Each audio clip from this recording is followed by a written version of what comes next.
Hi guys, this is the EdExcel A-Level Further Maths Paper 1 covering the Core Pure Maths 1 section, and it's from the June 2019 series. Do make sure you've got access to the formula book and a calculator for this paper. So, examiner report wise, well, the first thing to notice, this paper, the full A-level one, was a completely new paper for this specification, and overall candidates were well prepared.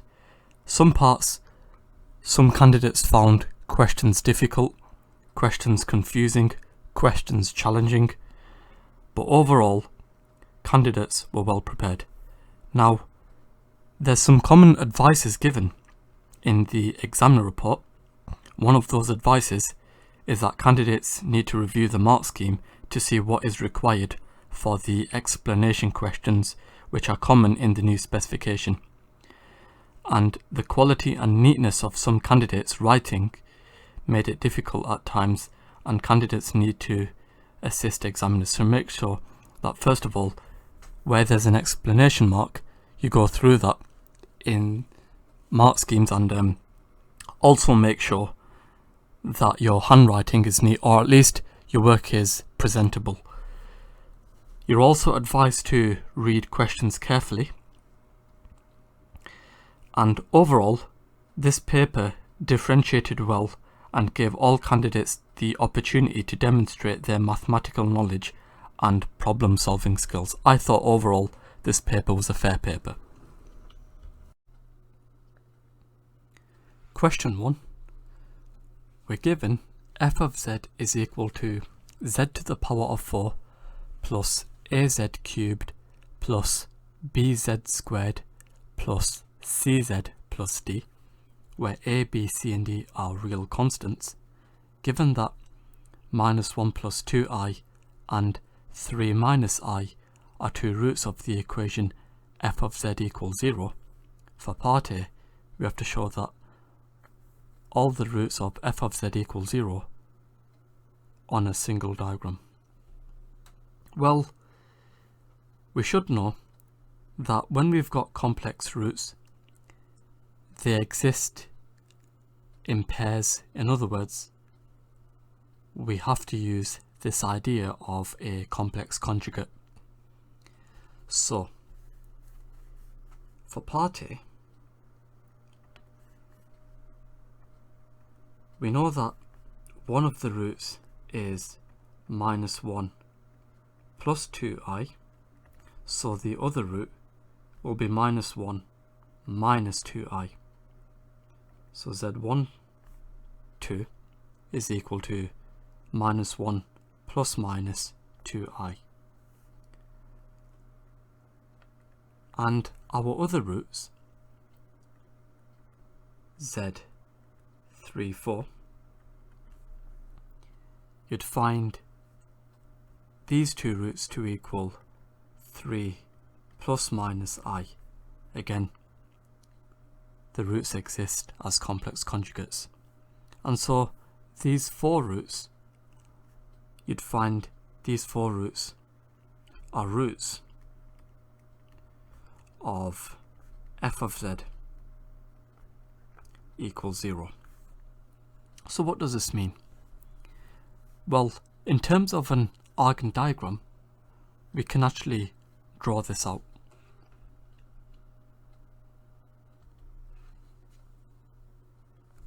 We have our Argand diagram over here, real axis, imaginary axis, and if we begin by showing these roots 3 plus minus I, 3 across 1 up, we have the points here, and if we quickly join those up, you'd find here we've got the root 3 plus I, which if we show those as coordinates, we have 3, 1.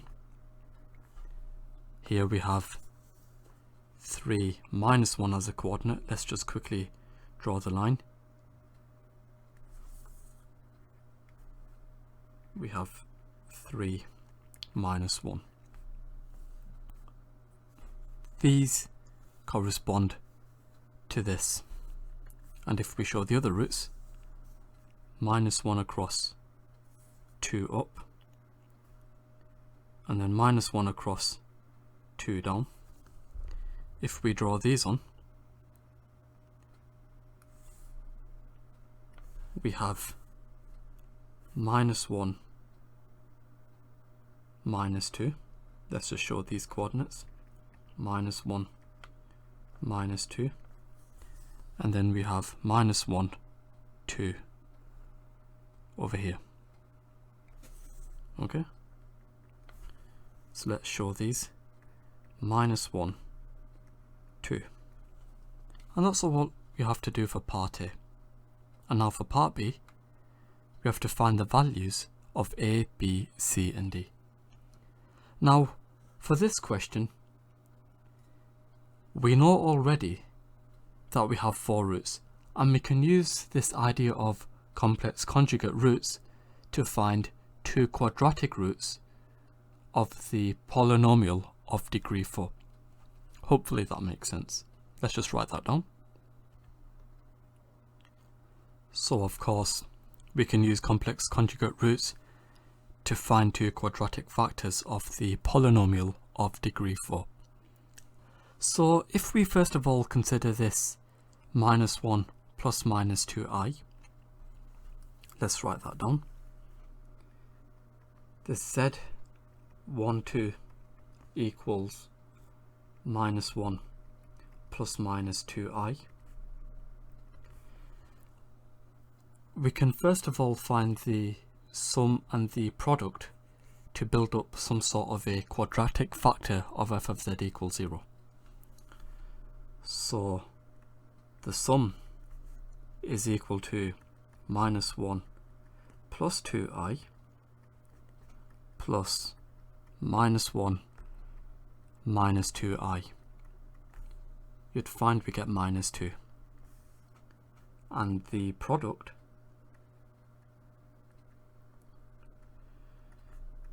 we have minus 1 plus 2i multiplied by minus 1 minus 2i.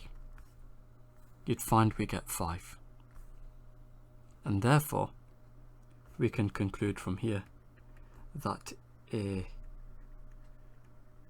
quadratic factor of f of z equals 0 would be z squared plus 2z, remember we have to flip the sign for the sum, plus 5. Okay? In a similar way, considering the roots z34 equals 3 plus minus I, the sum is equal to 3 plus I plus 3 minus I, which is 6, and the product, you'd find the product to be 3 plus I multiplied by 3 minus I, which is 10. Okay? And from this, we can therefore conclude that a quadratic factor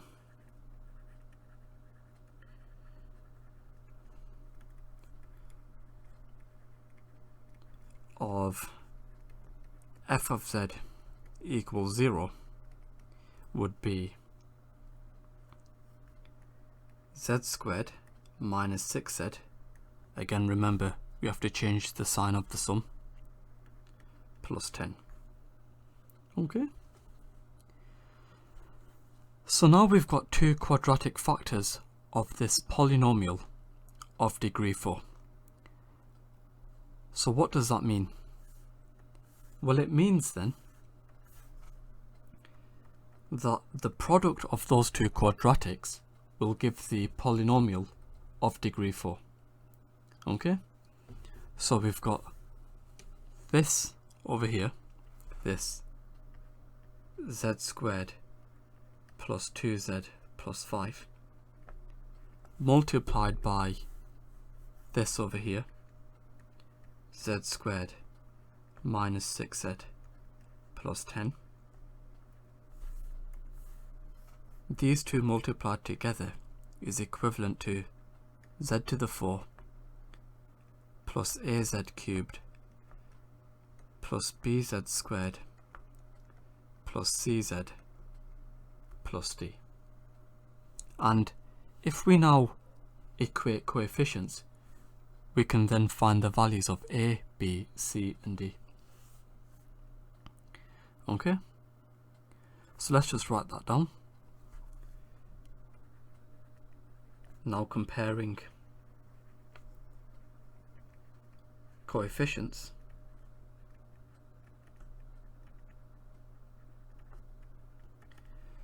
if we compare the z cubes, because there's no point comparing the z to the 4, because obviously z squared times z squared gives z to the 4. So comparing the z cubes, on the left hand side you'd find we have z squared multiplied by minus 6z gives a z cubed, and also 2z multiplied by z squared gives a z cubed term. And on the right hand side we have a of them. A of course is equal to minus 4.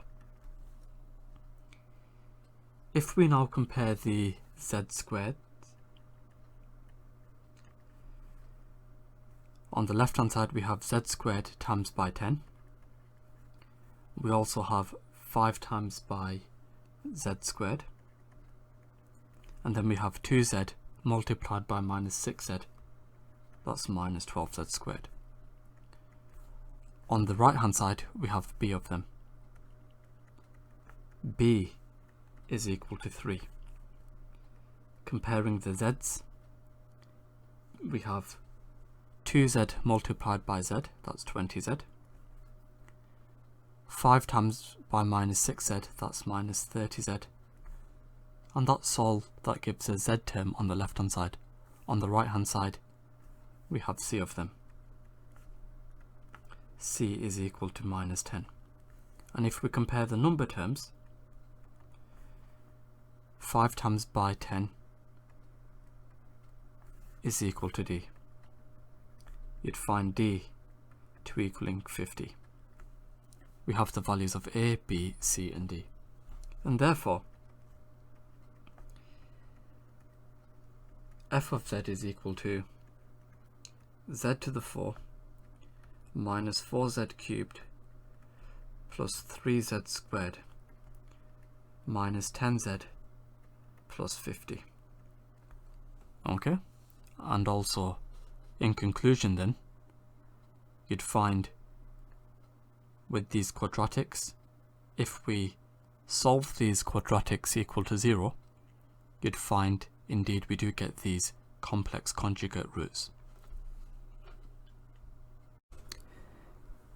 In terms of question 1, this question was accessible to most students, if not all. Most gained full marks in this question, but a few candidates lost marks because of a poor diagram. You'd notice my diagram here is quite neat, it's well organized, the values are all to scale. For part B of the question, where we have to find the values of a, b and c, there were a couple of different approaches to this question. The most common approach was to attempt to find the sum, the pair sum and the triple sum and the product of the 4 roots. Most were able to find a correct sum and product, but errors were made when attempting to find the pair and triple sums, and some errors were due to a missing pair or triple sum, but most errors occurred in the algebraic manipulation of terms. Most candidates realized that they needed a to be equal to a negative sum, but a few candidates omitted the minus on the triple sum, and so the last method and so they lost the last method mark. Okay. The other way we can attempt this question is to do the way I did this, and that's to find two quadratics using the sum and the product of conjugate pair roots. And then if you multiply these two quadratics and equate that to your polynomial of degree 4, you can compare four coefficients to find the values of a, b and c. Now, there were some errors in doing this. Some errors were multiplying out the quadratic. I didn't do that, but you could have multiplied out the quadratic. Sign error, and that's when you have I squared equaling minus 1. Some people forgot that. And there were some sign errors in this bit over here where you essentially change the sign for the sum. The other way you can attempt this question is to form a simultaneous equation to find out the values of a, b, c and d. But that was quite rare.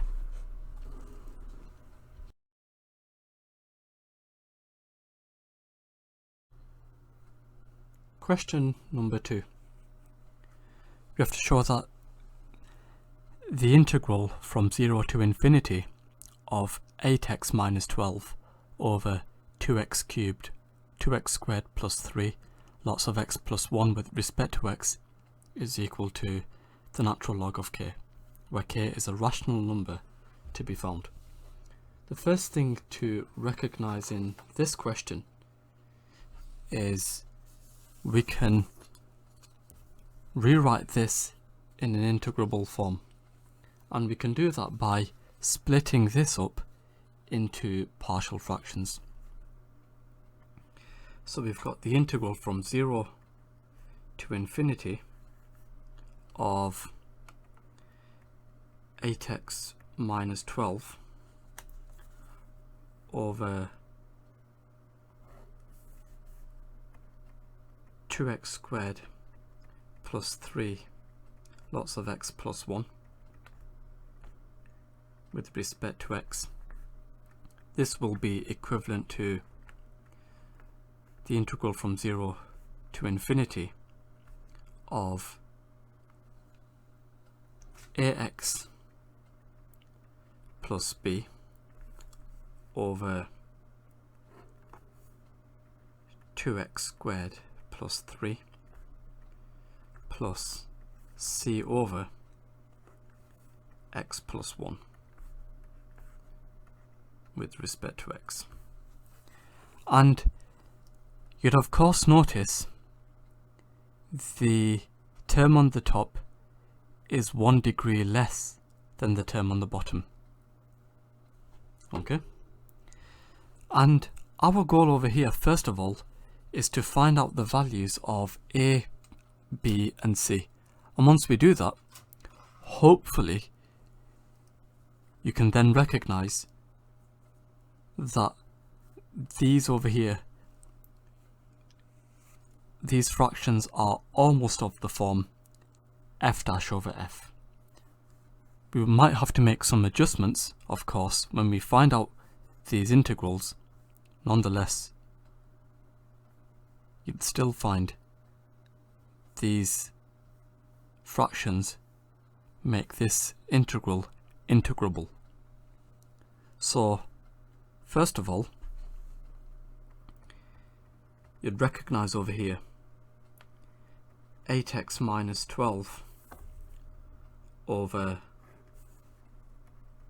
2x squared plus 3 lots of x plus 1 is equivalent to ax plus b over 2x squared plus 3 plus c over x plus 1 we have to use our knowledge of partial fractions to find a, b and c. Okay, so if we multiply through by 2x squared plus 3 lots of x plus 1,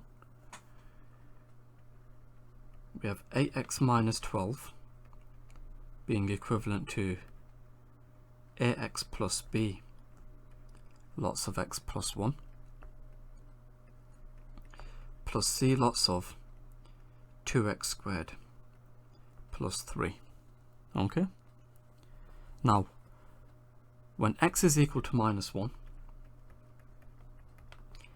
on the left hand side we have 8 times by minus 1 minus 12, and on the right hand side we have a times by minus 1, that's minus a, plus b, and then minus 1 plus 1, that's 0. And then we have c lots of minus 1 squared, which is 1, multiplied by 2, that's 2, and then we add on this 3. So you'd find then minus 20 is equal to 5c, c is equal to minus 4. Similarly, when x is equal to 0, on the left hand side we have 8 times by 0, which is 0, minus 12, and on the right hand side we have 0 plus b, so that's b, and then we have 0 plus 1, which is 1, so we just have b, and then we have c lots of 2 times by 0 squared, which is 0, plus 3, so of course we add on 3c. Now we know c is equal to minus 4, so we have minus 12 equals b plus 3 times by minus 4, which is minus 12. b is equal to 0. And again, similarly, when x is equal to 1, on the left hand side we have 8 minus 12, and on the right hand side we have a plus b lots of 1 plus 1, which is 2, plus c lots of 2 times by 1 squared plus 3, so we have 2 plus 3, which is 5. Okay, now we know b is equal to 0, so on the left hand side we have minus 4, and on the right hand side we have 2a plus 5c, and we know that c is equal to minus 4, so we have minus 4 equals 2a plus 5 times by minus 4, which is minus 20. 2a then, you'd find 2a is equal to 16, a is equal to 8. Knowing the values of a, b and c, we can therefore conclude that the integral from 0 to infinity of 8x minus 12 over 2x squared plus 3 lots of x plus 1 with respect to x is equivalent to the integral from 0 to infinity of 8x over 2x squared plus 3 minus 4 lots of x plus 1. Okay,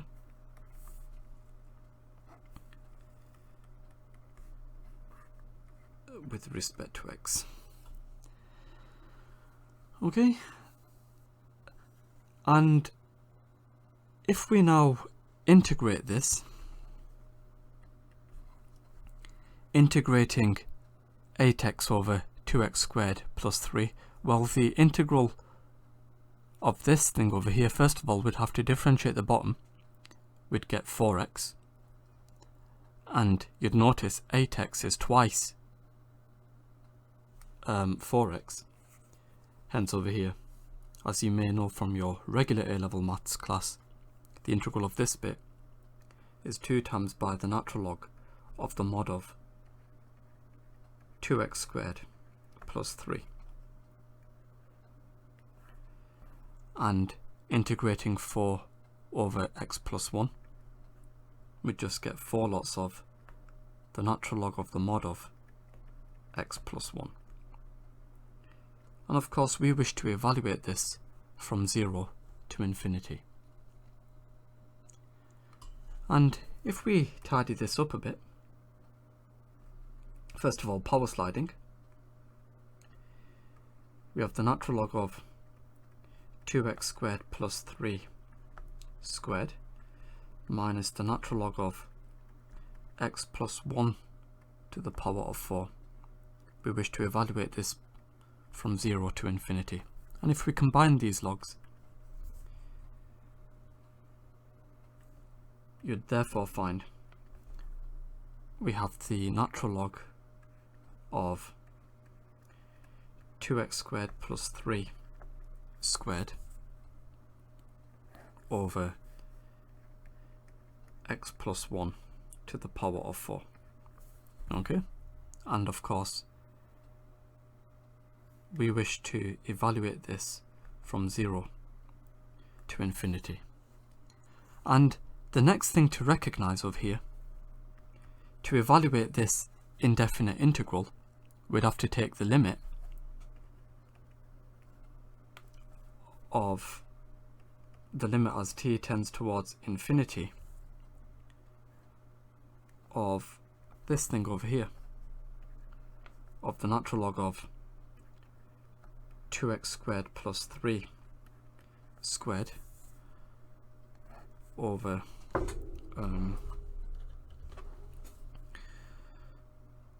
over x plus 1 to the power of 4 between the limits of 0 to t. And if we substitute in our limits, you'd find we're calculating the limit as t tends towards infinity for our upper limit. We've got the natural log of 2t squared plus 3 squared over t plus 1 to the power of 4 minus the natural log of, well, if I substitute in 0 over here, we have 3 squared over 1 to the power of 4, which is 9. Okay, so we're evaluating all of this. Okay, now of course to evaluate this limit, what we'd have to do over here is divide through by t squared on the top and then divide by t on the bottom. So we have 2 plus 3 over t squared, all this is squared, over 1 plus 1 over t to the 4. Okay, and of course we subtract off the natural log of 9. And if you can get this far, that's most of the work done. And of course, as t tends towards infinity, this term disappears, this term disappears, so we're left with the natural log of 2 to the power of 2 over 1 to the power of 4. Okay, and then we subtract off the natural log of 9. So we have the natural log of 4 minus the natural log of 9. Combining these logs, turns out we get the natural log of 4 over 9. In other words, k is equal to 4 over 9. Okay. In terms of question 2, where we have to find out the value of this improper integral, there were some things which you have to notice. First of all, for this bit over here, you had to write this in partial fractions to evaluate this integral. And those that put this into partial fractions correctly, they were the more successful candidates. And you'd find common errors when writing this in partial fractions, of course, where we've got this 2x squared plus 3 on the denominator. For the numerator in that partial fraction, that has to be 1 degree less than the denominator, so we have ax plus b over 2x squared plus 3. And then of course for the x plus 1, 1 degree less than that is a constant term, so we have c over x plus 1. And we see common mistakes here. Now, when working through this, through the next stages, assuming that you've written it in partial fractions correctly, many candidates miss the next stage of working for applying the log rules, either before substituting or by substituting the variable t and then collecting their log functions in terms of t before an attempt to simplify. Some of those candidates who did manage to combine their log terms then failed to deal with the limits correctly, believing that this simplified to the natural log of 1. A lot of people left their answer as 2 times by the natural log of 2/3. This was incorrect because if you look at the required form, to make sure that you've got no number in front of the log, like I've done here.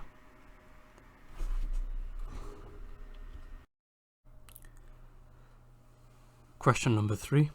We've got figure 1 over here, which shows the design for a tabletop in the shape of a rectangle ABCD. The length of the table AB is 1.2 meters. The area inside the closed curve is made of glass, and the surrounding area, shown shaded in figure 1, is made of wood. The perimeter of the glass is modelled by the curve with polar equation r equals 0.4 plus a times by the cosine of 2 theta, where theta is in between 0 and 2 pi, and a is a constant. We have to show that a is equal to 0.2. Well, the key in this question is to recognize that the maximum value of r gives half the length of the tabletop. Okay? And hopefully you should be able to recognize that. So, having said that, the maximum value occurs, of course, at 0 and 2 pi. If you think about the graph of cosine, of course that makes sense. So, in other words, when theta equals 0 and r equals half of the 1.2, in other words 0.6, we can use this to find out the value of a. So we have 0.6 equals 0.4 plus a times by the cosine of 2 times by 0. Cosine of 0 is 0. So we have 0.6 equals 0.4 plus a. In conclusion, a is equal to 0.2. And with that, we can therefore conclude r is equal to 0.4 plus 0.2 times by the cosine of 2 theta. Now for part B, hence given that AD is equal to 60 centimeters, we have to find the area of the wooden part of the tabletop, giving an answer in meters squared to 3 significant figures. And if we add this to the diagram, 60 centimeters, that's 0.6 meters. So if we show this on the diagram, we have the following, okay, to add in. So this is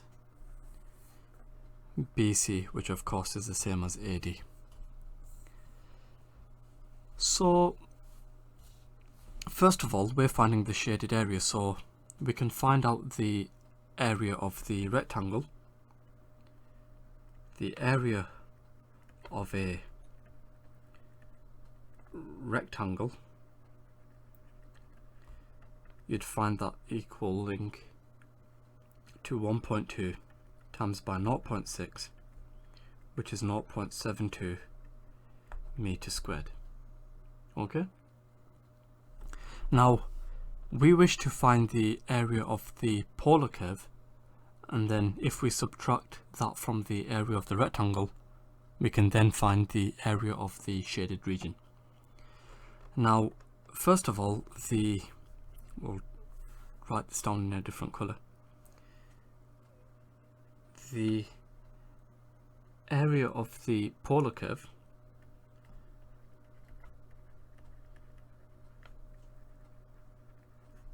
that's given by 1/2 times by the integral from 0 to alpha of r squared with respect to theta.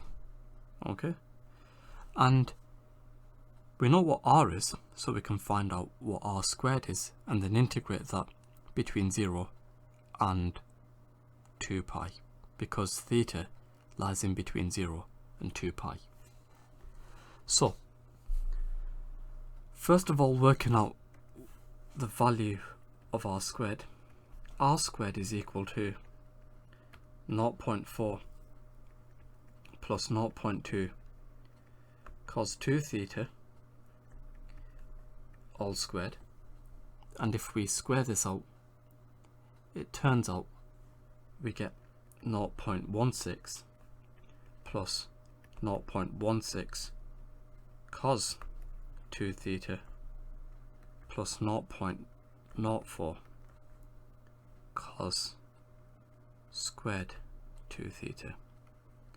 And if we substitute this in for r squared, integrating cos squared 2 theta is slightly tricky, but you should know from your A-level maths we can rewrite cos squared of a into something which is a little bit more integrable. So if you head on over to your formula book, cos squared a is equal to 1/2 multiplied by cos 2a plus 1 is a standard identity which you should know. And if we use that, you'd find what we get over here then. If we work this out, we have 0.16 plus 0.16 cos 2 theta plus 0.04 multiplied by 1/2 times by the cosine of 4 theta plus 1.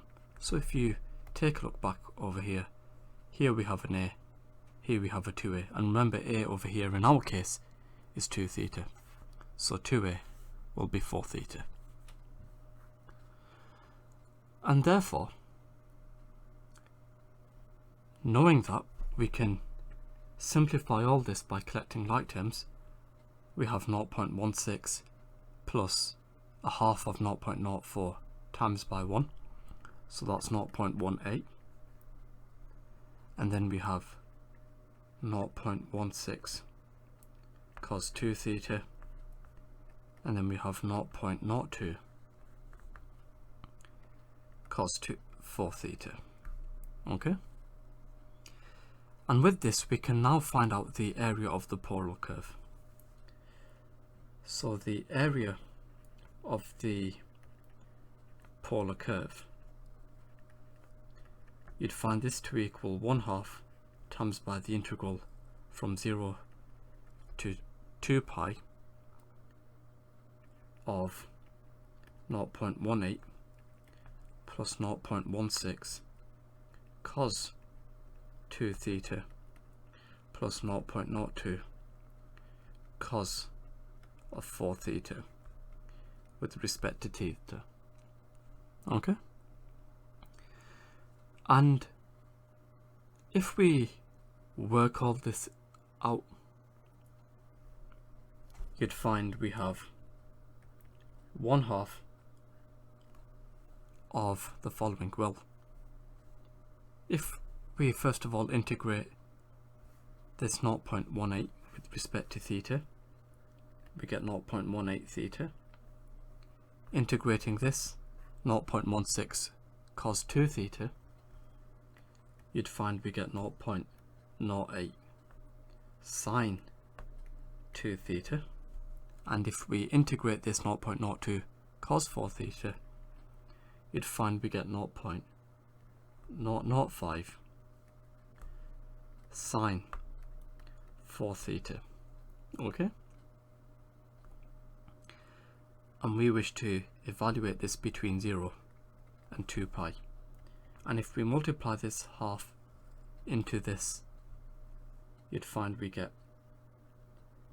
0.09 theta plus 0.04 sine 2 theta plus 0.0025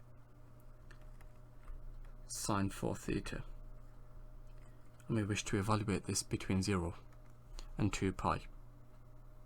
Well, obviously if I substitute in 0, we'd end up with 0, and if I substitute in 2 pi, this term will disappear, this term will disappear, so we have 0.09 times by 2 pi, which is 9 pi over 50.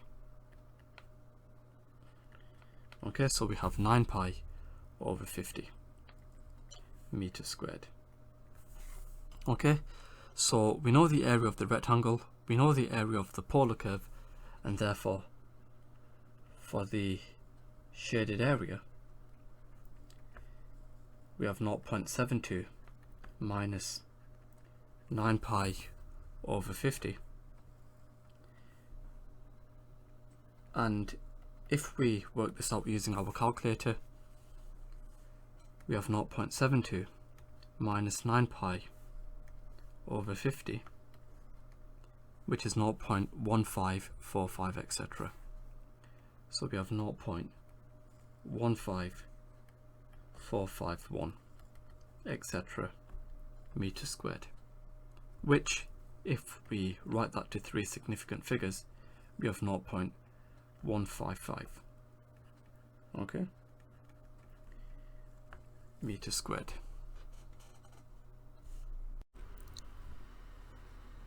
This third question was quite accessible to a lot of students. In the first part of the question, some marks were lost because students used theta equaling 2 pi, and if you look at the restriction for theta, of course theta cannot equal 2 pi. But for part B, that was well answered. A lot of people realized that they have to use this equation here, and they correctly found out what r squared is.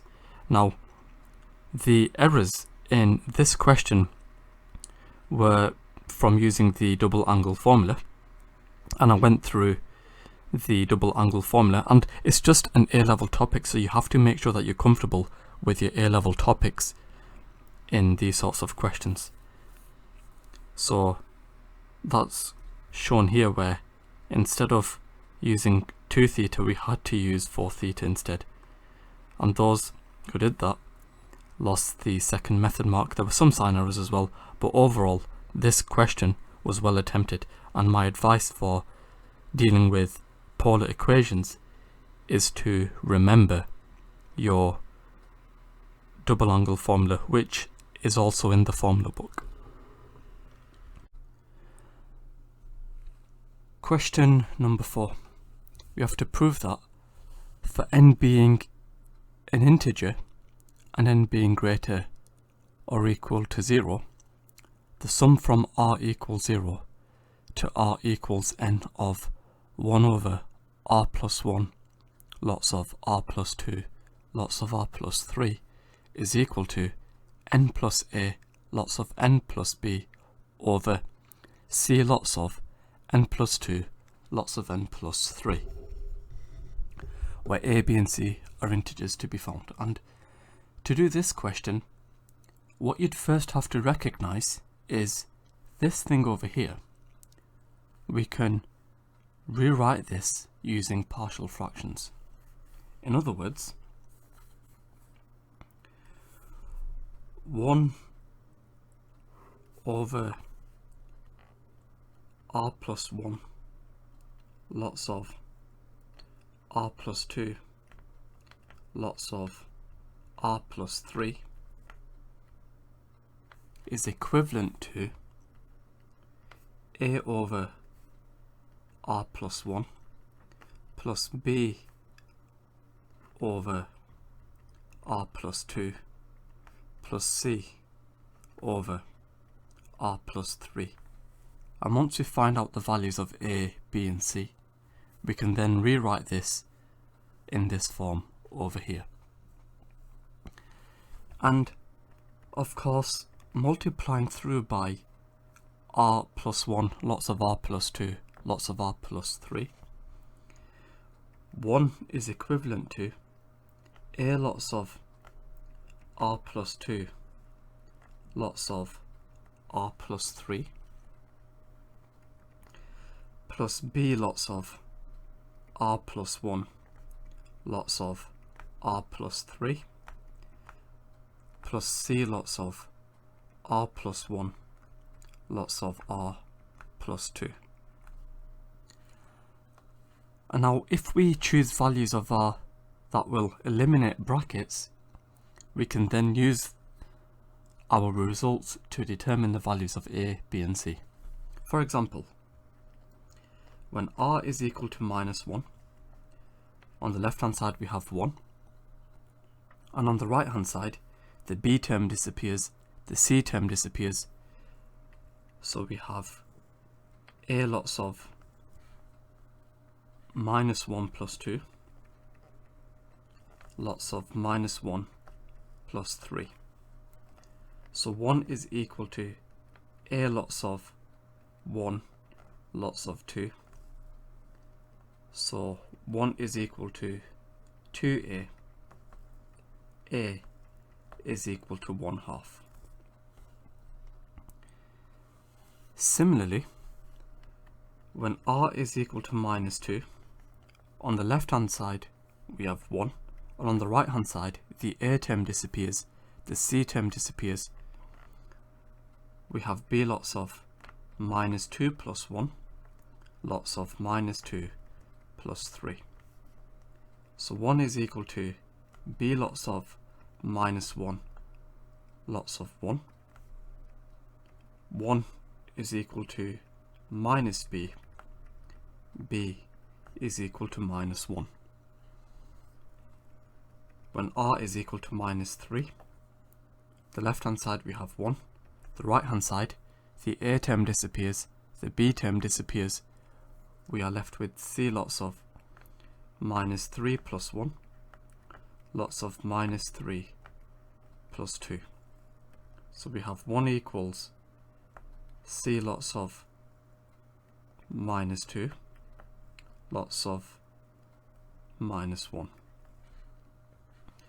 So 1 is equal to 2c, c is equal to 1/2. And therefore, we can of course conclude over here that 1 over r plus 1 lots of r plus 2 lots of r plus 3 is equivalent to 1 over 2 lots of r plus 1 minus 1 over r plus 2 plus 1 over 2 lots of r plus 3. In other words,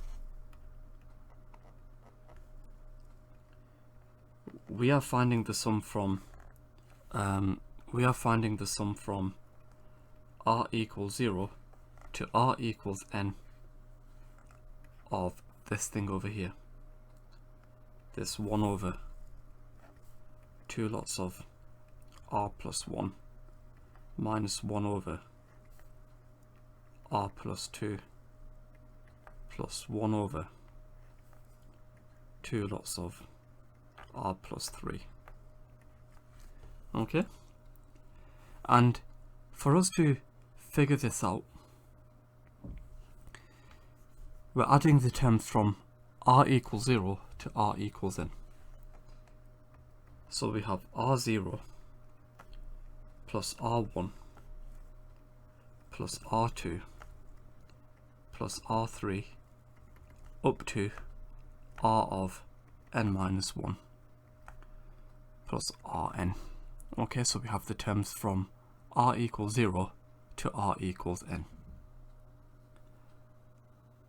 And I think at this point it would be a good idea if we substitute in everything. Well, I think first of all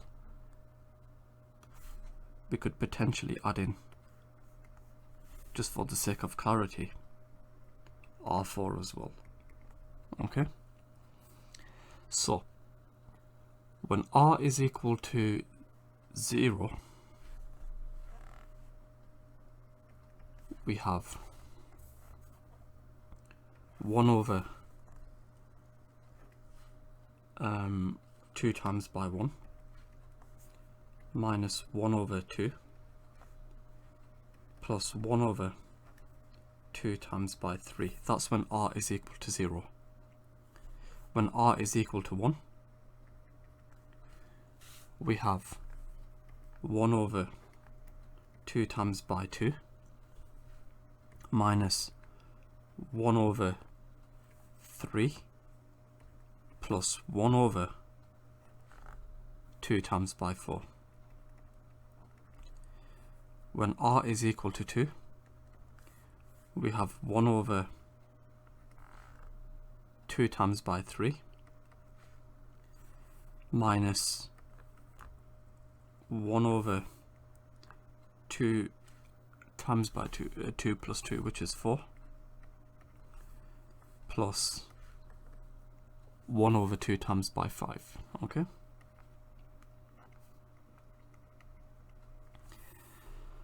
so we have r equals 0, r equals 1, r equals 2. When r is equal to 3, we have 1 over 2 times by 4 minus 1 over 5 plus 1 over 2 times by 6. Okay, when r is equal to 4, we have 1 over 2 times by 5 minus 1 over 6 plus 1 over 2 times by 7. Okay, and when r is equal to n minus 1, so we've got extra terms here. When r is equal to n minus 1, we have 1 over 2 lots of n minus 1 plus 1 plus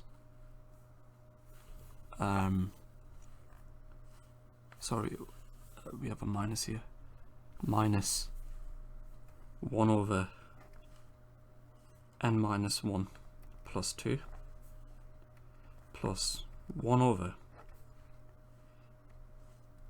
2 lots of n minus 1 plus 3.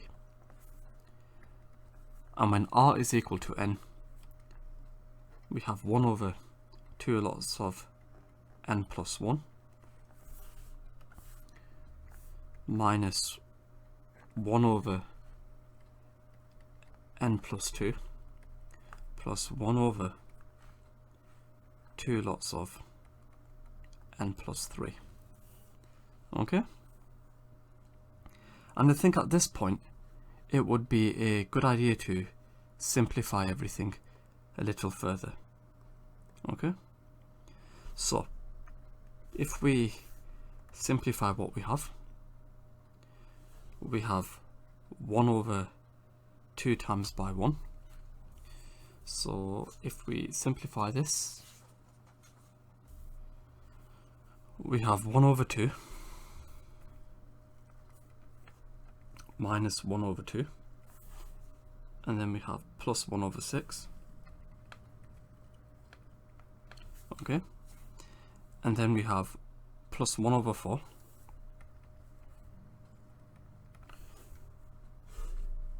minus 1/3, and then we have plus 1/8,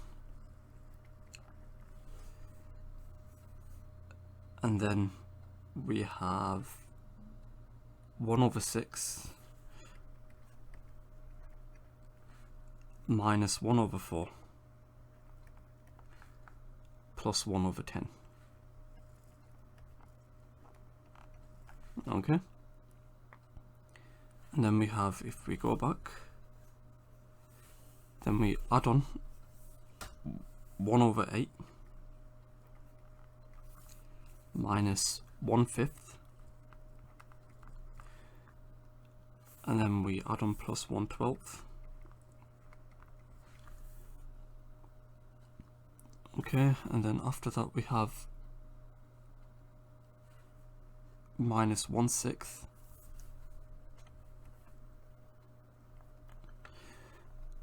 and then we have plus 1 over 14. Okay, and then we have extra terms,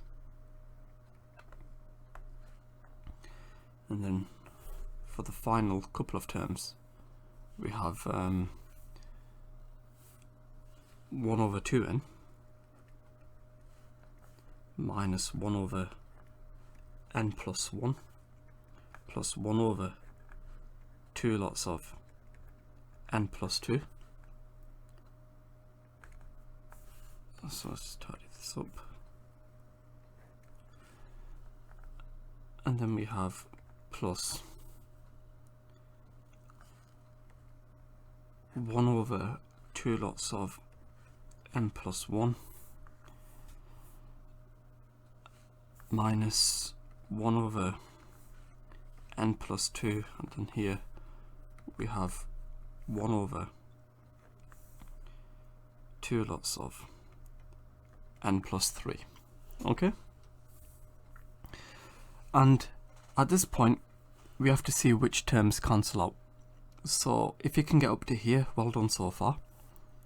First of all, this half and this half cancel, and then we have what cancels after this. We have this 1/6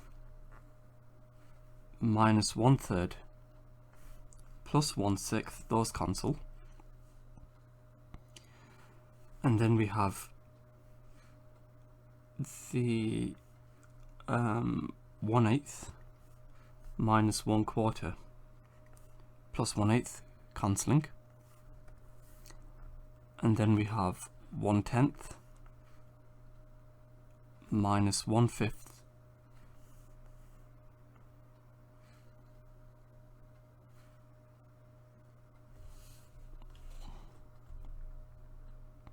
sorry, I forgot to add on this 10th over here as well.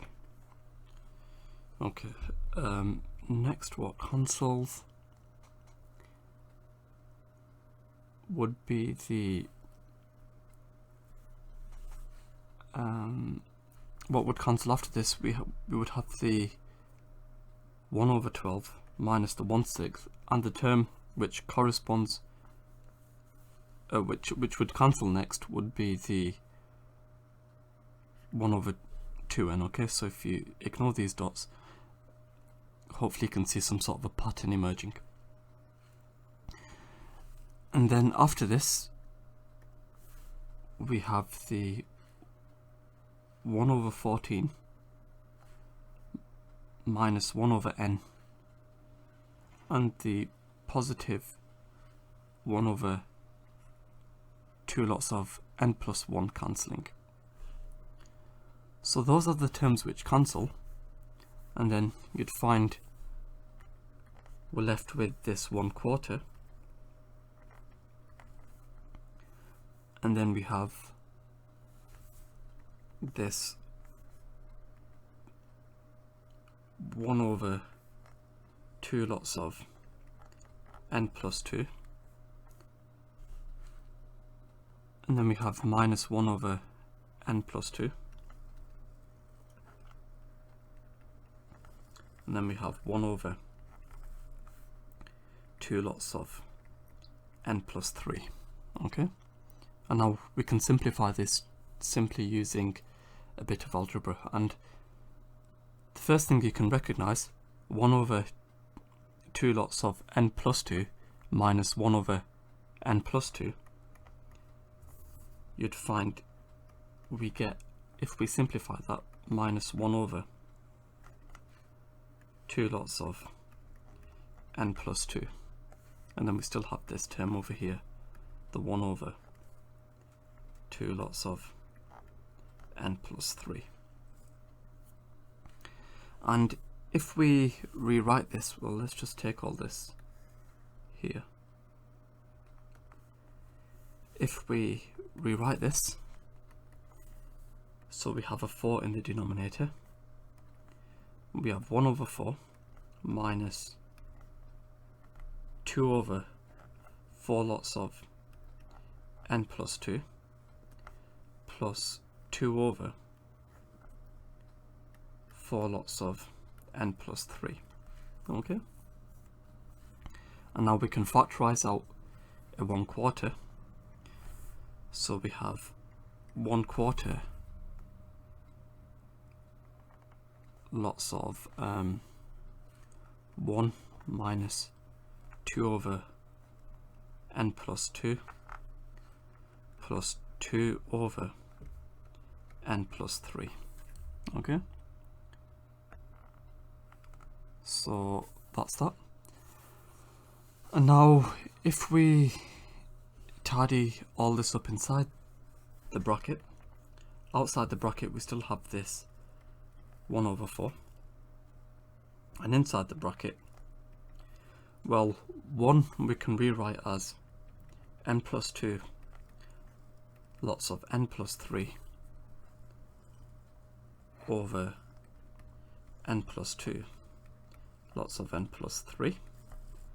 For this next term, we have minus 2 lots of n plus 3 over n plus 2 lots of n plus 3. And then for this term, we have 2 lots of n plus 2 over n plus 2 lots of n plus 3, okay? So hopefully all that makes sense so far. And now you'll notice we have a common denominator of n plus 2 lots of n plus 3. So we have 1 over 4 lots of n plus 2 lots of n plus 3 minus 2 lots of n plus 3 plus 2 lots of n plus 2, okay? And on the bottom we have n plus 2 lots of n plus 3, okay? Hopefully all that makes sense so far. And now if we tidy up the top by expanding and simplifying, we have 1 over 4 lots of n squared plus 5n plus 6 minus 2n minus 6 plus 2n plus 4. And on the bottom we have n plus 2, lots of n plus 3. Okay, so far everything seems good, and if we simplify on this top, well, we can multiply the 4 on the bottom, and on the top we have n squared plus 5n plus 4, and on the bottom we have 4 lots of n plus 2, lots of n plus 3. Okay, let's just move this over here, and if we factorize on the top, we have n plus 4, lots of n plus 1 over 4 lots of n plus 2, lots of n plus 3. Okay, and therefore in conclusion, a is equal to 4, b is equal to 1, c is equal to minus 2, sorry, c is equal to 4,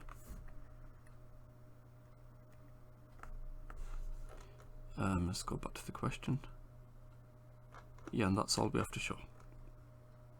Okay, so we now know the values of a, b and c. So that was a bit of a long question in my opinion, but hopefully going through that step by step made it quite easy to do. Question 4 was a method of differences question, and for some reason candidates found this question to be quite difficult.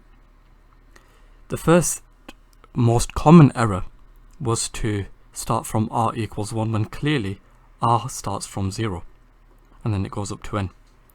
You also had to recognize that you have to rewrite this as partial fractions, which is what we did, and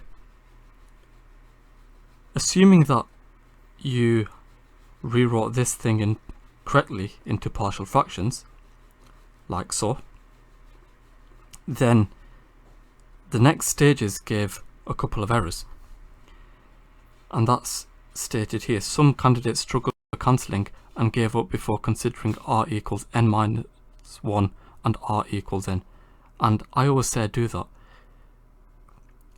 Write out the first couple of terms and then write down the last couple of terms as well, and hopefully from there you'll see what cancels out nicely. And if you can, try to use different colours to see what's cancelling out as well. I'd say that helps, or if it's a highlight or if it's a pencil or something, that'll help you cancel out the terms. And we've got another piece of advice here. Candidates should be encouraged to set out a sufficient number of terms in a clear list and indicating clearly which terms remained about differencing, and candidates who did this tend to make better progress. So what that basically means is make sure that you write out a lot of terms so you can clearly see which terms cancel, and if you do that you can actually make decent progress in the question. And finally, once we cancel everything out, we end up with this thing, and our goal, we end up with this thing here, and our goal is to simplify all this, and we can do that by combining fractions, and that's nothing more difficult than what you'd find at GCSEs, or at least in your regular A-level maths. Make sure that you can combine algebraic fractions, because remember, we want to show something like this, so always pay attention to what you want to show as well.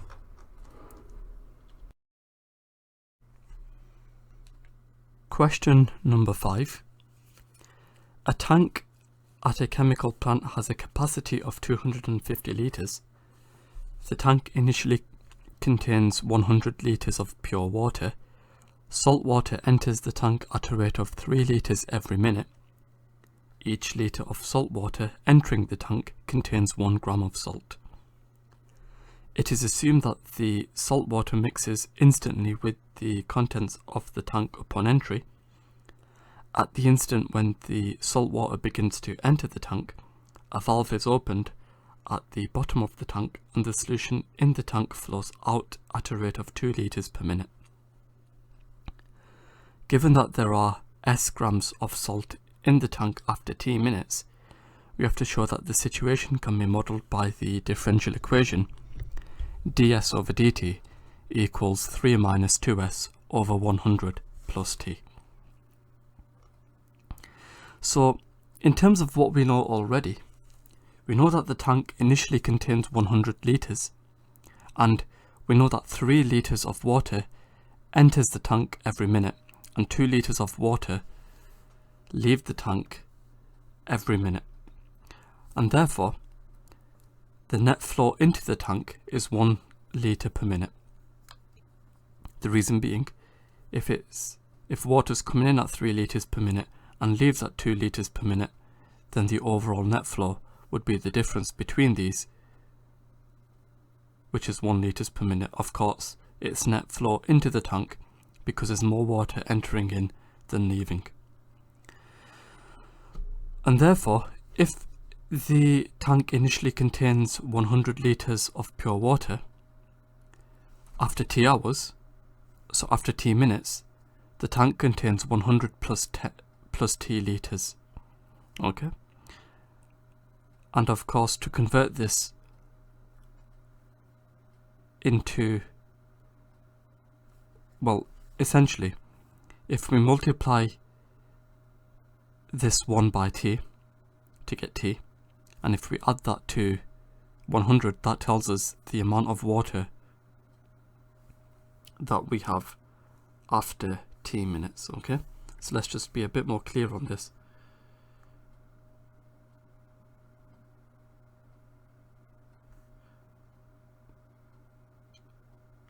The tank contains 100 plus t litres of water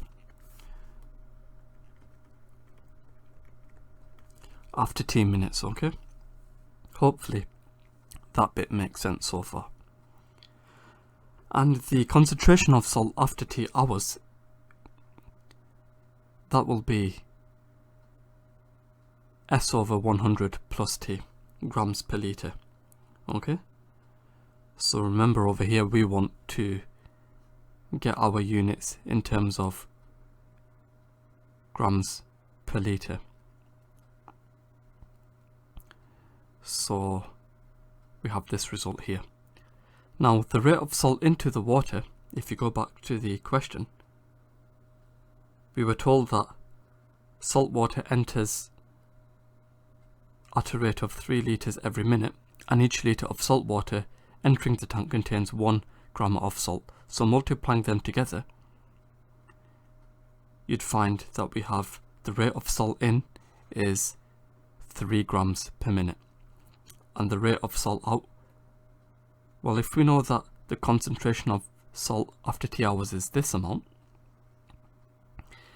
and we know that 2 litres of water are leaving the tank every minute, multiplying those together, the rate of salt out is 2s over 100 plus t grams per minute, and therefore ds over dt, which is what we want to show, that's equal to the difference between the rate in and the rate out. So we have 3 minus 2s over 100 plus t grams per minute. Hopefully that makes sense.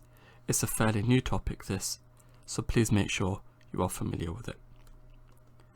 Now for part B, we have to find the number of grams of salt in the tank after 10 minutes. Now, to do this part of the question, when we have a first order differential equation in this form, we have to use the integrating factor. And just as a reminder, with the integrating factor, if we have a differential equation of the form ds over dt plus ps equals q, that has a solution of the form e to the power of the integral of p with respect to t multiplied by s equals the integral of e to the power of the integral of p to the power of dt multiplied by q with respect to t plus some constancy, where the integrating factor is e to the power of the integral of p dt. Okay? And first of all, let's rewrite this in an integrable form. We can rewrite this differential equation. We have ds over dt plus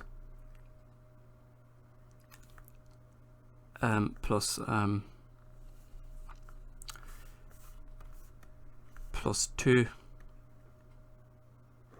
over 100 plus t multiplied by s equals 3. And what you'd therefore see from here then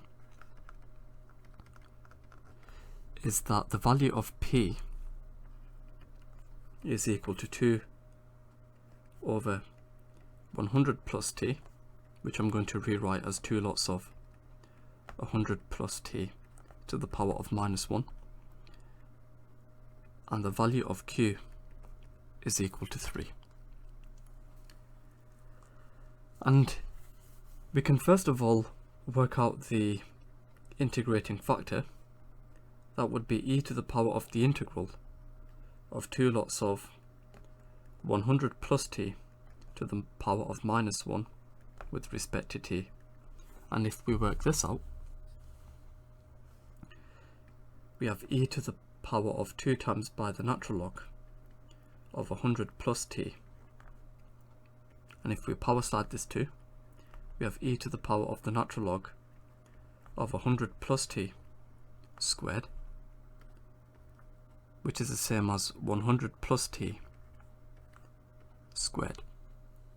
And therefore, the solution to this differential equation will be of the form 100 plus t squared multiplied by s equals the integral of 100 plus t squared multiplied by 3 with respect to t plus some constant c. And hopefully you can recognize we can use the reverse chain rule to work this integral out. Add 1 to the power, divide by the new power, and then divide by the differential of the bracket. We get 100 plus t cubed plus c. Okay? So we have 100 plus t squared multiplied by s equals 100 plus t all cubed plus some constant c. This is our general solution to the differential equation. And for us to find the particular solution, when s is equal to 0, t is equal to 0. So when t equals 0, s equals 0. And if we use these conditions over here, we have 100 plus 0 squared multiplied by 0 equals 100 plus 0 cubed plus c. Okay? And therefore, you'd find c to equal minus 1 million. Okay? So c is equal to minus 1 million. And therefore, our particular solution is s lots of 100 plus t squared equals 100 plus t cubed minus a million. Okay? And if you want to rewrite this in a different form, we have 100 plus t cubed minus a million over 100 plus t squared. Okay? And in the question, we're finding out what happens when t is equal to 10 minutes. So substituting 10, s is equal to 100 plus 10 cubed minus 1 million over 100 plus 10 squared. So if we work this out, we have 100 plus 10 cubed minus 1 million over 100 plus 10 squared. It turns out we get 27.4 grams to 3 significant figures. Okay.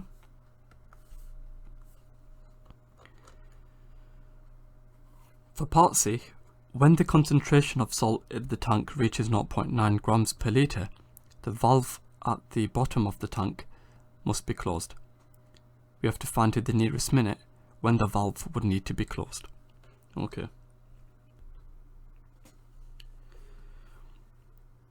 So, for part C, when the salt reaches 0.9 grams per litre, the valve at the bottom of the tank must be closed. In other words, the amount of salt we've got in the tank when it closes is given by 0.9 lots of 100 plus T grams. Okay.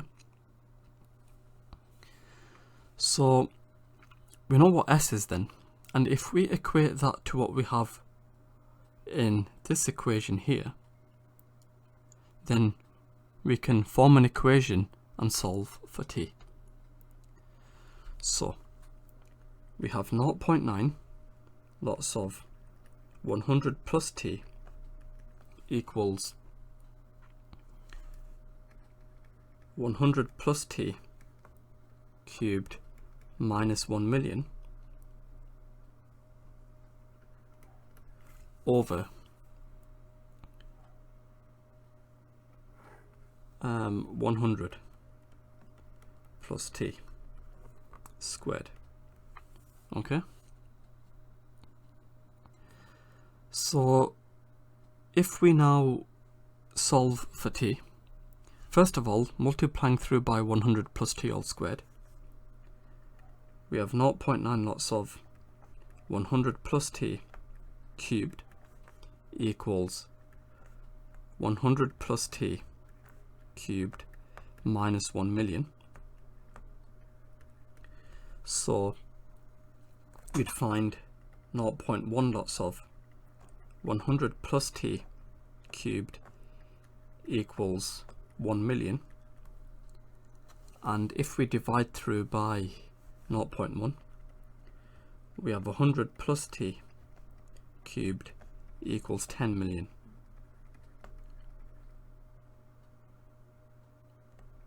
Okay, so now if we cube root, so we have 10 million cube rooted, which is 215.44, etc. We have 100 plus T equaling 215.44, etc. And if we subtract off 100, you'd therefore find T to equal 115 minutes to 3 significant figures. Okay. And now for part D, we have to evaluate the model. Okay. So one of the reasons we could have is that it is unlikely that the concentration of salt water entering the tank remains exactly the same. In terms of question 5, for part A of the question, we had to show this differential equation, and it wasn't exactly clear on how you have to show this differential equation from the question, but you have to explain using words how you would arrive at this differential equation by using words such as salt, volume, concentration, etc. So you have to use and practice your explanation skills, and then the rest of it was a slight bit of algebra, figuring out what goes on. And remember, where we've got the word rate, that suggests to us, in the context of this question, we've got grams per minute. So think about things like that. And pay attention to your units as well. Okay? And essentially, after all that, you'd arrive at this equation here, which is a differential equation that can be solved using the integrating factor method. And many candidates recognized that this question can be solved using the integrating factor method, which I've shown here. And you can end up solving this differential equation. The rest of it is algebra, substituting in your conditions to find out the required concentration after a certain time. Now, at some point you'd have a cubic, and that's shown here, and if you expand and simplify, you are allowed to use your calculator to simplify all this to solve the equation. I chose not to do that. And part D of the question, where you have to evaluate the model, the most common answer was relating to the fact that the mixing would not occur instantly, and there were other attempts, but I think this answer here is the safest answer to give in terms of this question, and that is that the salt does not mix in instantly. Question number 6. You have to prove by induction that for all positive integers n, f of n equals 3 to the power of 2n plus 4 minus 2 to the power of 2n is divisible by 5. First of all, let's see what happens when n is equal to 1. F of 1 is equal to 3 to the power of 2 lots of 1 plus 4 minus 2 to the power of 2 lots of 1. It turns out here we get 725, which we can rewrite as 145 times by 5. And therefore, you'd find that f of n is divisible by 5 when n is equal to 1. And we will now assume that the result is true for n equals k. In other words, f of k, which of course is equal to 3 to the power of 2k plus 4 minus 2 to the power of 2k, is divisible by 5.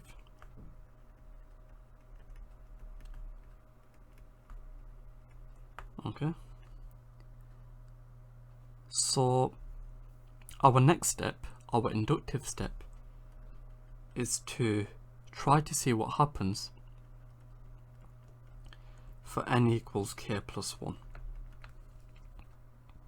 And if we do that, f of k plus 1, that's equal to 3 to the power of 2 lots of k plus 1 plus 4 minus 2 to the power of 2 lots of k plus 1. And our goal here for now is to make this similar to what we have here.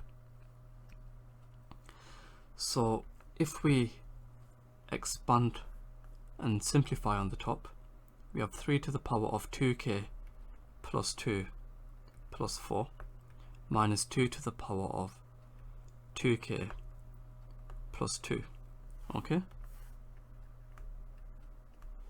And for us to make this similar to what we have here, we can of course rewrite this as 3 to the power of 2k plus 4 lots of 3 squared minus 2 to the power of 2k multiplied by 2 to the power of 2.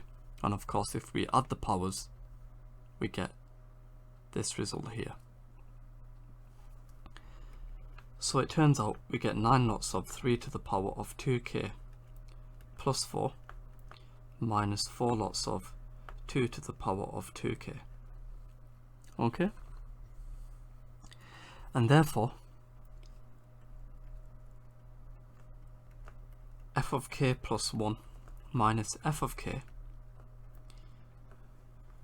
well, we have 9 lots of 3 to the power of 2k plus 4 minus 4 lots of 2 to the power of 2k minus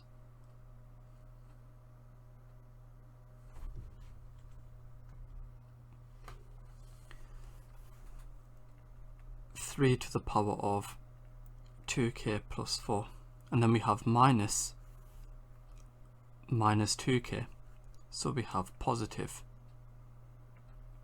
2 to the power of 2k. Okay? Now, if we tidy this up a little, it turns out we have 8 lots of 3 to the power of 2k plus 4. And here we have minus 4 plus 1, which is minus 3. So we have minus 3 to the power, 3 lots of 2 to the power of 2k. Okay, hopefully all this makes sense so far. And this 8, we can rewrite this as 5 plus 3. So we have 5 lots of 3 to the power of 2k plus 4 plus 3 lots of 3 to the power of 2k plus 4 minus 3 lots of 2 to the power of 2k. And of course you'd notice here 8 is the same as 5 plus 3. Okay?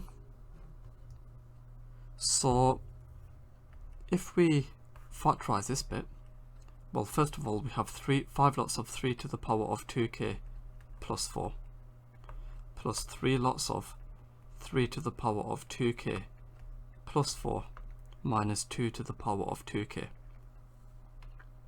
And this bit over here, this entire bit is exactly the same as this bit over here.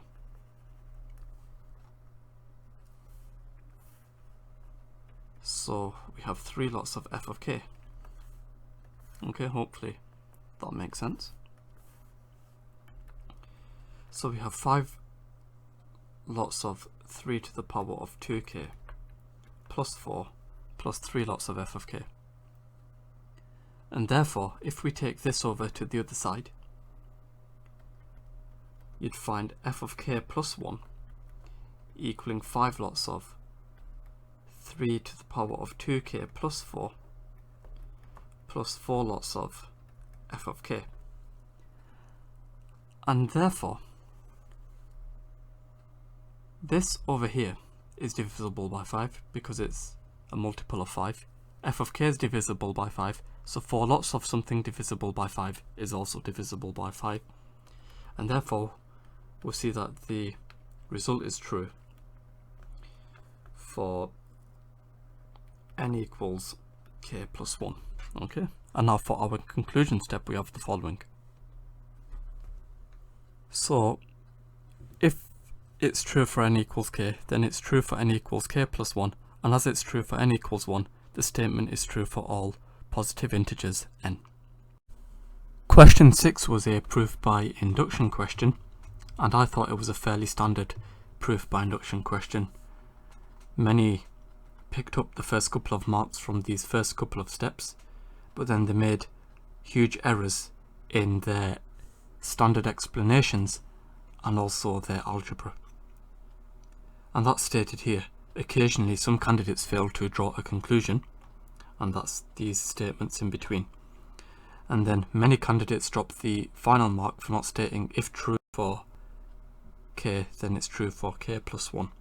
And notice how the word then is in bold here, so that is quite important, and I think it's a fairly standard result to show. So these statements here are quite important, and you have to be explicit over here as well in showing that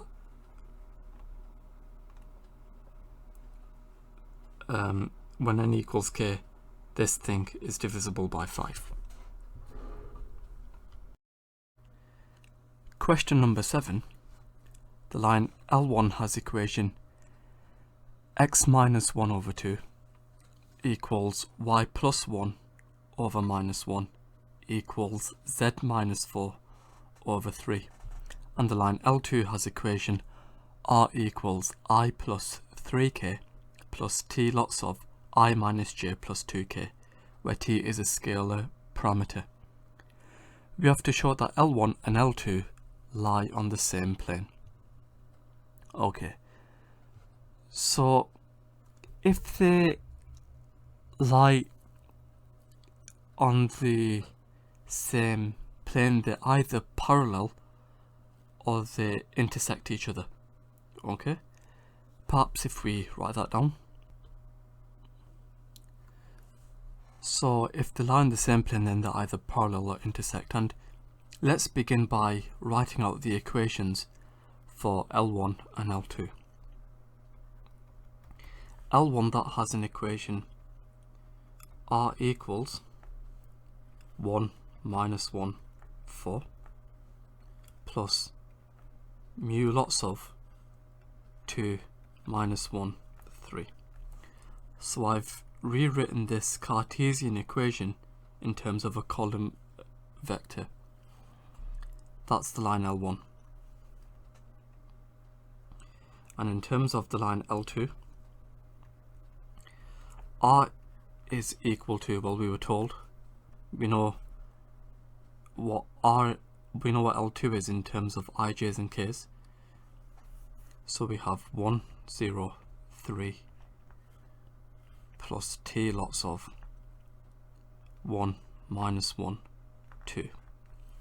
Okay, now clearly, because this vector and this vector don't equal each other, we can see that L1 and L2 are not parallel.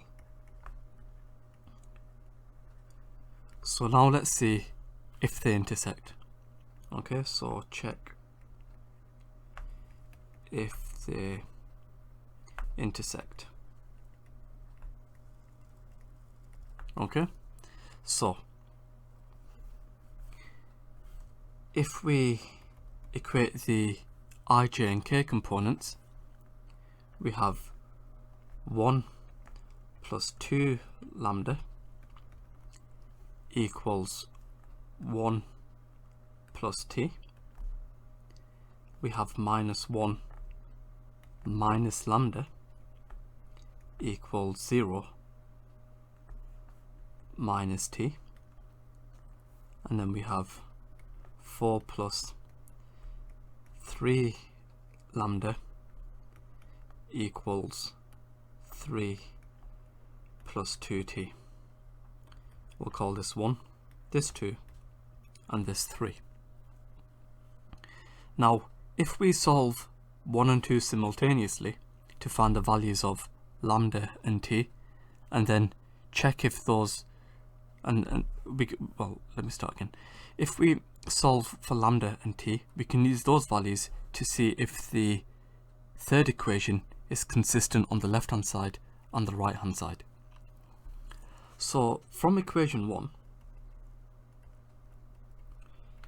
hopefully you can see we can rewrite that as t equals 2 lambda. We'll call this equation 4. And if we take a look at equation 2,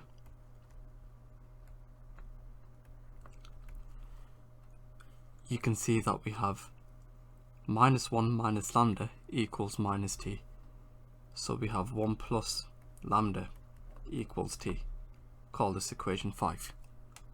And now if we substitute 4 into 5, so we will now substitute 4 into 5, we have 1 plus lambda equals 2 lambda, from which we see lambda is equal to 1. Okay, we'll call this equation number 6. And if we substitute in equation 6 into equation 4, we can find out what t is. So we will now substitute 6 into 4, and in doing so we see that t is equal to 2 times by 1, which is 2. We'll call this 7.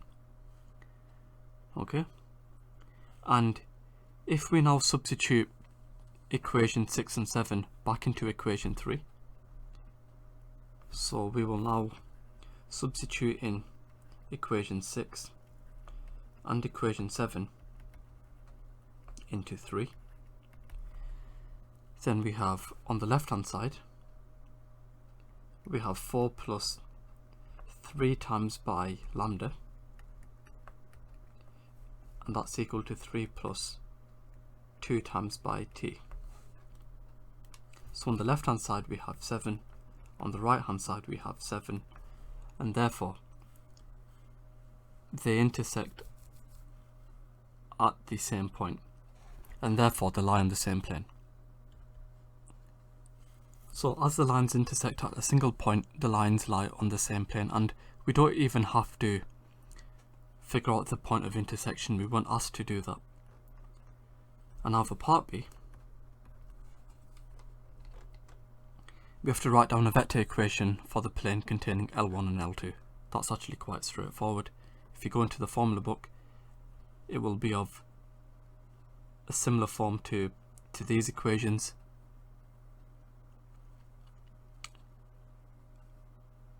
We can therefore see that the plane pi is equal to 103 plus lambda lots of 2 minus 1 3 plus t lots of 1 minus 1 2. Okay, now for part C, we have to find to the nearest degree the acute angle between L1 and L2.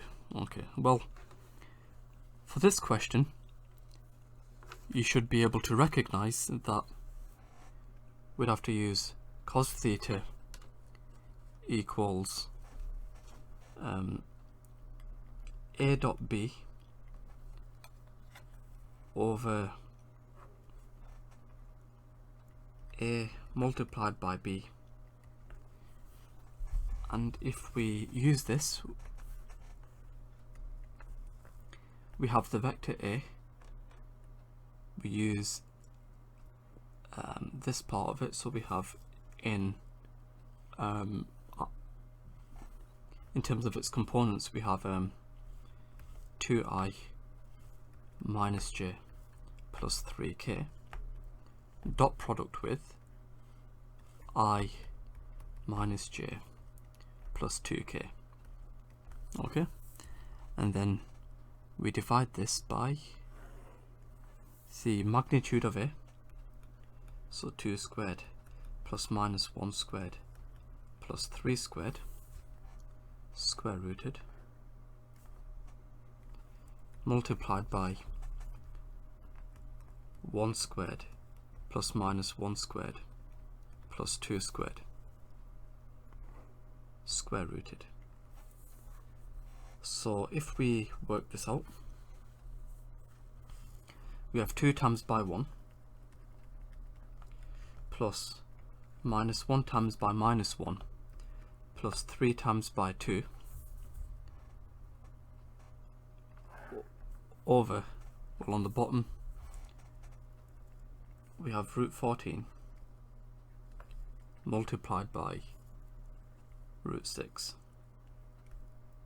Okay, so if we work this out with our calculator, well, we have 2 plus 1 plus 6, so we have 2 plus 1 plus 6, and then we divide this by, so we have 9 over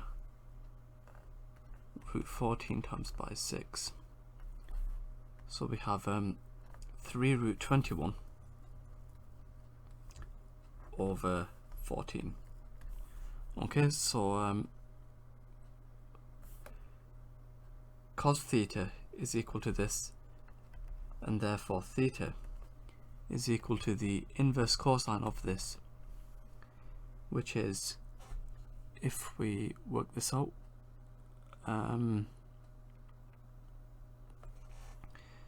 we have 10.89 etc. degrees, so theta is equal to 11 degrees to the nearest whole number. Okay.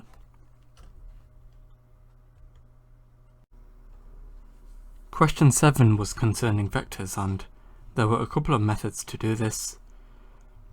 You can either try to show that the lines intersected at a point, or try to find a vector which was perpendicular to both lines. Either way, you can show that L1 and L2 are in the same plane, but the final mark was to give a reasons why the lines lie in the same plane. In other words, because they intersect at a single point, and that was quite important, and a lot of people lost out on that final mark because of that. Now for part B of the question, where we had to write down a vector equation for the plane containing L and R, I thought this was a bit sneaky, and it looks like I've got this wrong as well. But for part B, most candidates gave a correct form for the equation of the plane, but a significant number lost this mark because they failed to write it as an equation.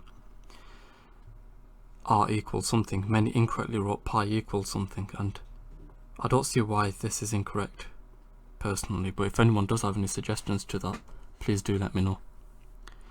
And for part C of the question, a lot of people answered this question well.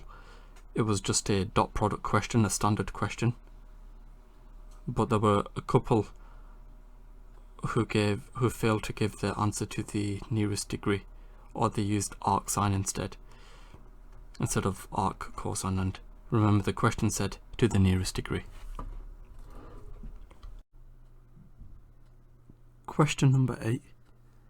A scientist is studying the effect of introducing a population of white-clawed crayfish into a population of signal crayfish. At time t years, the number of white-clawed crayfish W and the number of signal crayfish S are modelled by the differential equations dw over dt equals 5 over 2 lots of W minus S, and ds over dt equals 2/5 W minus 90e to the minus t. For part A, we have to show that 2 lots of d squared W over dt squared minus 5 lots of dw over dt plus 2w equals 450e to the minus t. Well, if we call this equation 1 and this equation 2, you'd find in this differential equation, this differential equation contains no terms in terms of S.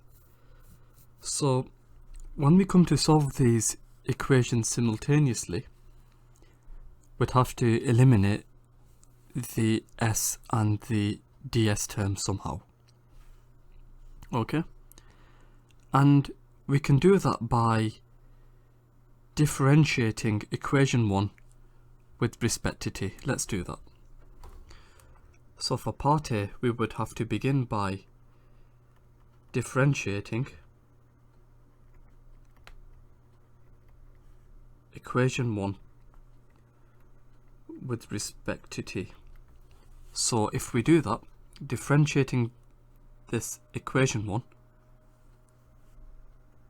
we have d squared W over dt squared equals 5 over 2 lots of dw over dt minus ds over dt. We'll call this equation 3. And if we now substitute in equation 2 into equation 3, you'd find we'd eliminate the ds term from equation 3.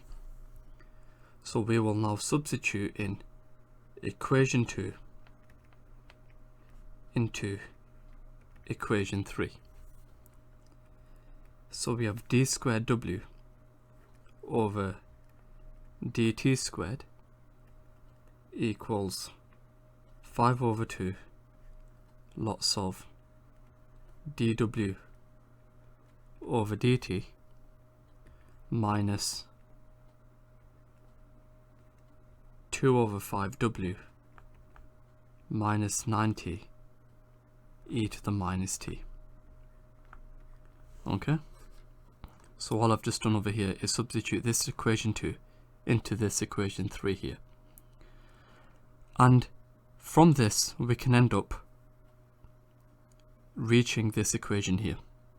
First of all, multiplying through by 2, we have 2d squared w over dt squared equals 5 lots of dw over dt minus 2 over 5 w plus 90 e to the minus t. And if we multiply this 5 into this bracket, 2d squared w over dt squared equals 5 dw over dt minus 2w plus 450 e to the minus t, and therefore in conclusion we arrive at the equation 2 lots of d squared w over dt squared minus 5 lots of dw over dt plus 2w equals 450 e to the minus t. We'll call this equation 4. Okay, so that's it for part A. And now for part B, we have to find the general solution for the number of white-clawed crayfish at time t years. Well, to do that, we'd have to solve this second order differential equation. First of all, we'd have to find the complementary function, and before we can do that we'd have to find the auxiliary equation. So for the auxiliary equation, we have m squared minus 5m plus 2 equals 0, which we can factorize as m minus 2 lots of 2m minus 1 equals 0. We can solve to see that m is equal to 2 and 1/2. We therefore see that we have two real distinct solutions, and therefore our homogeneous solution WH, that's equal to PE to the power of 2t plus QE to the power of t over 2. Okay, and now for the particular integral,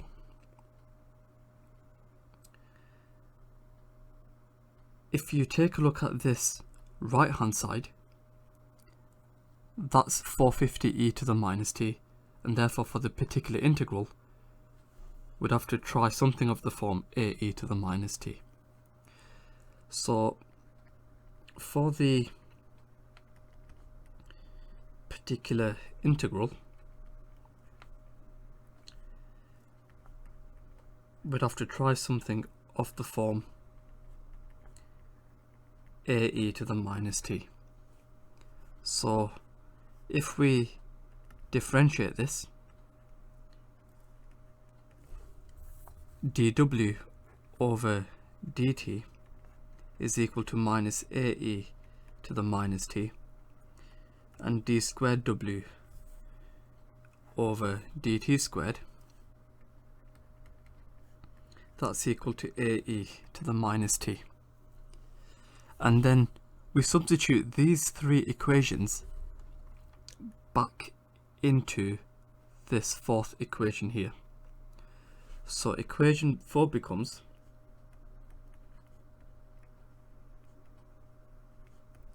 substituting in, we have two lots of the second derivative, so we have two lots of ae to the minus t minus 5 lots of the first derivative, so we have minus 5 lots of minus ae to the minus t plus 2 lots of w, so we have 2 lots of ae to the minus t, and this is equal to 450 e to the minus t. And happily for us, the terms in ae to the minus t all cancel out, so we have 2a plus 5a plus another 2a equals 450. 9a is equal to 450, and then for a is equal to 50. And knowing the value of a, we can therefore conclude that our particular integral is equal to 50 e to the minus t, and therefore the general solution for w, let's write this down, the general solution for w is equal to pe to the power of 2t plus qe to the power of t over 2 plus 50 e to the minus t. We'll call this equation 5. Okay. And now for part C, we have to find the general solution for the number of signal crayfish at time t years.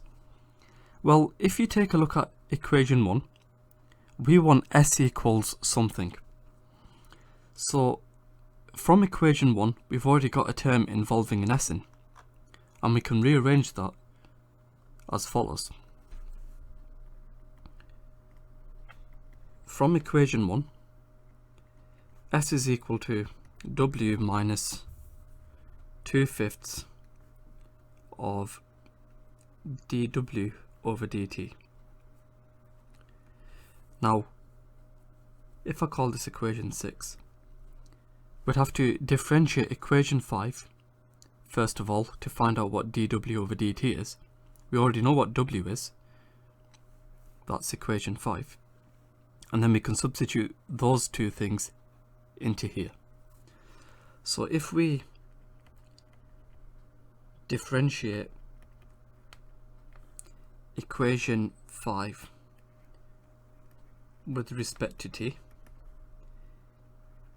dw gs over dt is equal to 2p e to the 2t plus 1/2 qe to the t over 2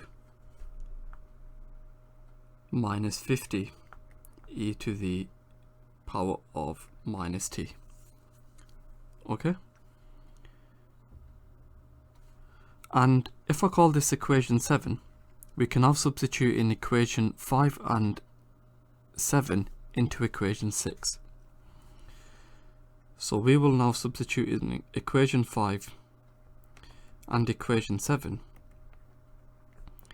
into equation 6, and doing so, s is equal to w, so we have pe to the 2t plus qe to the t over 2 plus 50e to the minus t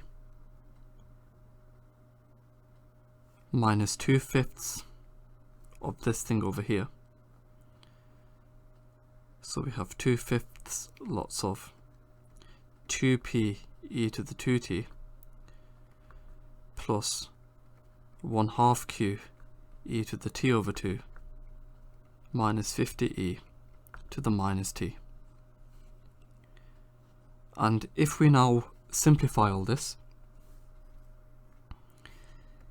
you'd find s to equal, well, we have p e to the 2t minus 2/5 times by 2p e to the 2t. That's p over 5. So we have p over 5 e to the power of 2t. And then we have q e to the t over 2 minus 2/5 times by 1/2 q e to the t over 2. So that's 4q over 5 e to the minus t over 2. And then we have 50 e to the minus t minus 2/5 times by minus 50 e to the minus t. That's positive 70 e to the minus t. We'll call this equation 8. So now we found the general solution for s and w. Let's just make this clear. We have the general solution for s and we have the general solution for w. And now for part D,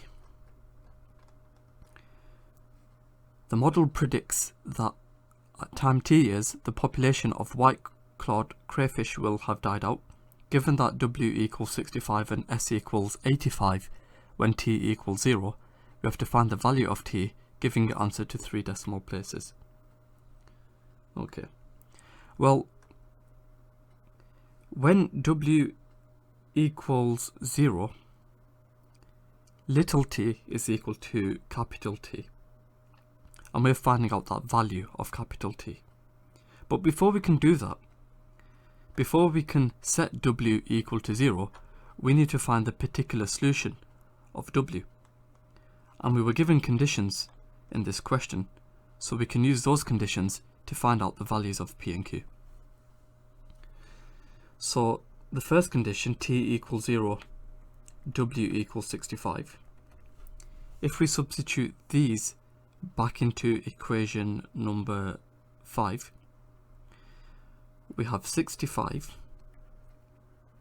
equals, well, here we have p plus q plus 50 because e to the 0 is just 1. So we have p plus q plus 50, from which we see p plus q is equal to 15. We'll call this equation 9.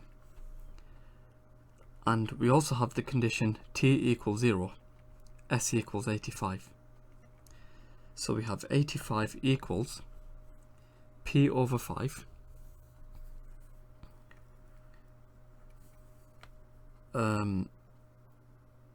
plus 4q over 5 plus 70. And if we subtract 70 from both sides, we have p over 5 plus 4 lots of q over 5 equals 15. And if we multiply this equation through by 5, then you'd find we have p plus 4q equals 75. We'll call this equation 10. And now we can solve equation 9 and equation 10 simultaneously. Okay. And in doing so, if we subtract them from each other, 4 times by q minus q, that's 3q. So 3q is equal to 75 minus 15, which is 60. So q is equal to 20. And if we substitute this q equals 20 back into equation number 9, we have p plus 20 equals 15, p is equal to minus 5. And knowing the value of P and Q, we can now substitute these values back into equation 5 to find the particular solution. So therefore the particular solution of W, we have minus 5e to the 2t plus 20e to the t over 2 plus 50e to the minus t. We'll call this equation 11. Okay. So we're finding out the time it takes for W to equal 0. So when W equals 0, T is equal to capital T. So we have 0 equals minus 5e to the 2t plus 20e to the t over 2 plus 50e to the minus t. And you'd find over here we have some sort of a hidden quadratic, and this term over here I'm going to rewrite as 50 over e to the t.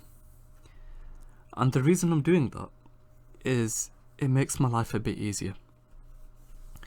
If I now multiply this equation through by minus 5e to the power of t, then you'd find we get e to the 3t minus 4e to the 3t over 2 minus 10 equals 0. We'll call this equation 12. And you'd find with equation 12, equation 12 is a hidden quadratic.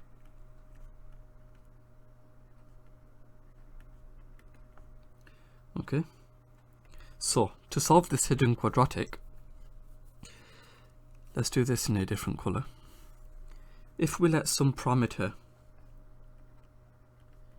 such as lambda equal e to the 3t over 2, then we have lambda squared minus 4 lots of lambda minus 10 equals 0. And if we solve for lambda, lambda is equal to minus 4 plus minus 4 squared minus 4 times by a times by c square rooted over 2a. And you'd find lambda to equal to plus minus root 14, and obviously we can't have e to the power of 3t over 2 equaling something negative. So since lambda is greater than 0, it follows that lambda is equal to 2 plus root 14. And therefore, because lambda is equal to 3t to the power e to the power of 3t over 2, we can therefore say that e to the power of 3t over 2 is equal to 2 plus root 14. We wish to solve for t, so t is equal to 2/3 times by the natural log of 2 plus root 14. So if we work out the value of t, let's substitute this into our calculator. We have 2/3 times by the natural log of 2 plus root 14, which is 1.165 to 3 decimal places. So it would take 1.165 years to 3 decimal places. Okay.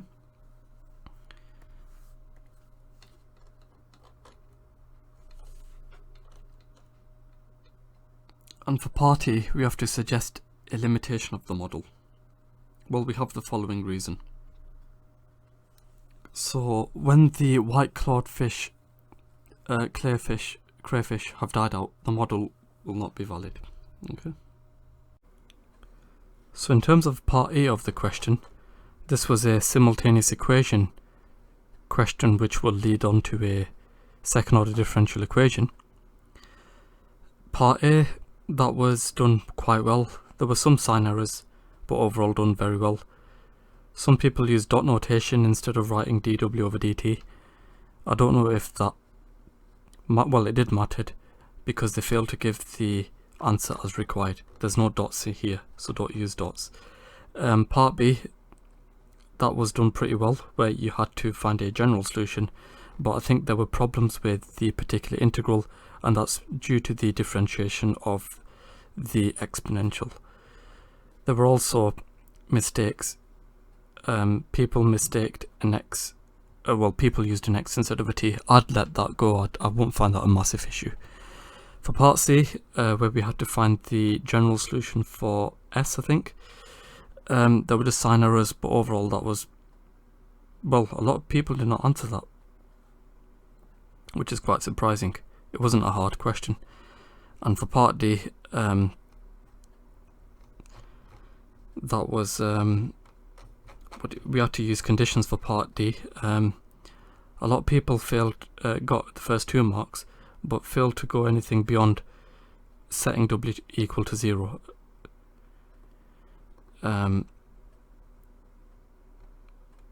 Which is over here, I think. And basically, the reason that they struggled is because they couldn't recognize that you've got a hidden quadratic, and this is nothing more difficult than you find at A level. A lot of this paper is something that you should be able to answer. Well, let me rephrase this. Further maths is one of them A levels where you have to know your regular A level maths inside out, because it builds upon a lot of the algebra skills. So make sure that you know your algebra pretty well before you sit this exam. So I think the main problem was this hidden quadratic over here. But if you recognize that you've got a hidden quadratic, you can essentially solve for t. And there were also errors in the rounding. And for part D, where you have to evaluate the model, a lot of people did not put their answer in context. And they did not take the hint from part D when finding the time when w equals 0. And that's because of essentially this bit over here. So you just have to be a bit careful and see why the model isn't valid. Okay, and that's what this is, when the white-clawed fish have died out, so that's when w equals 0, the model will not be valid, and that's because of this bit. So you have to recognize that. But overall, I'd say this paper was actually quite doable, but it was just the algebra which slipped people up on not knowing their definitions. So just remember that.